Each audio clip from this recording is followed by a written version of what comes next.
আজকে আমার শাশুড়ি মার গল্প করব আপনাদের সাথে। আমার শাশুড়ি মা গ্রাম থেকে আজকে আমার জন্য কি কি পাঠিয়েছে। আসসালামু আলাইকুম। আপনারা সবাই কেমন আছেন? আশা করি ভালো আছেন।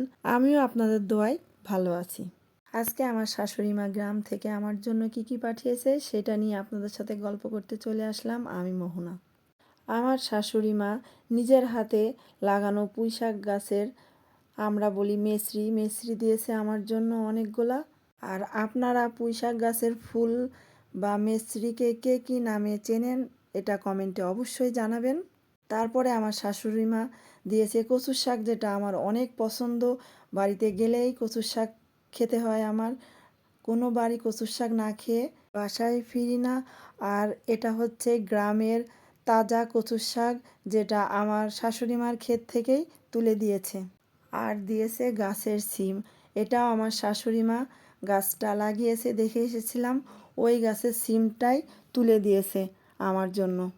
আর দিয়েছিল গাছের আমড়া, যেটা আমাদের গাছ থেকে আমার শাশুড়ি মা আমার জন্য আমরাও পাঠিয়েছিল।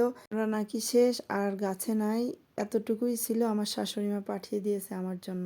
আর শাশুড়ি মা আমার জন্য একটু খাসির মাংস পাঠিয়েছে, যেটা আমার দেবরের মেয়ের আকিকা দিয়েছিল, আমরা যেতে পারি নাই, এই জন্য আমাদের জন্য পাঠিয়ে দিয়েছে। আমাদের গ্রামের মানুষের এই কুমড়োর বড়িটা না দিলে চলেই না। শীত আসলেই তারা আগে এই কুমড়োর বড়িটাই দিবে। আর আমার শাশুড়ি মা এই কুমড়োর বড়িটা অনেক সুন্দর করে দিতে পারে, কিন্তু অনেক কষ্ট কুমড়োর বড়িটা দেওয়া। কিন্তু আমার শাশুড়ি মা অনেক সুন্দর করেই কুমড়োর বড়িটা দেয়। বড়িটা দেয় মাসকলাইয়ের ডাল আর চাল কুমড়ো দিয়ে।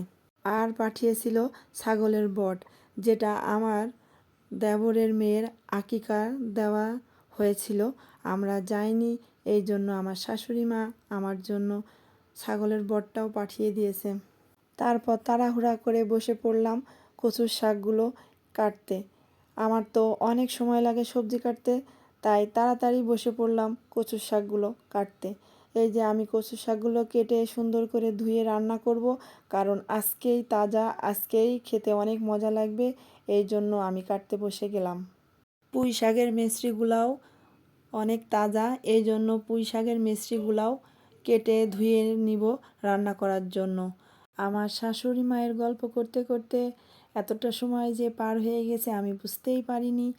আমার শাশুড়ি মা আমার জন্য অনেক কিছু পাঠিয়েছে, এটা আপনাদের সাথে শেয়ার করলাম, অনেক ভালো লাগলো। আর কার কার শাশুড়ি মা গ্রাম থেকে বেটার বউয়ের জন্য কি কি পাঠায় অবশ্যই কমেন্টে জানাবেন। আজকে ভিডিওটা এই পর্যন্ত। সবাই ভালো থাকেন, সুস্থ থাকবেন। আমার শাশুড়ি মায়ের জন্য দোয়া করবেন আর আমার জন্য দোয়া করবেন। আল্লাহ হাফেজ।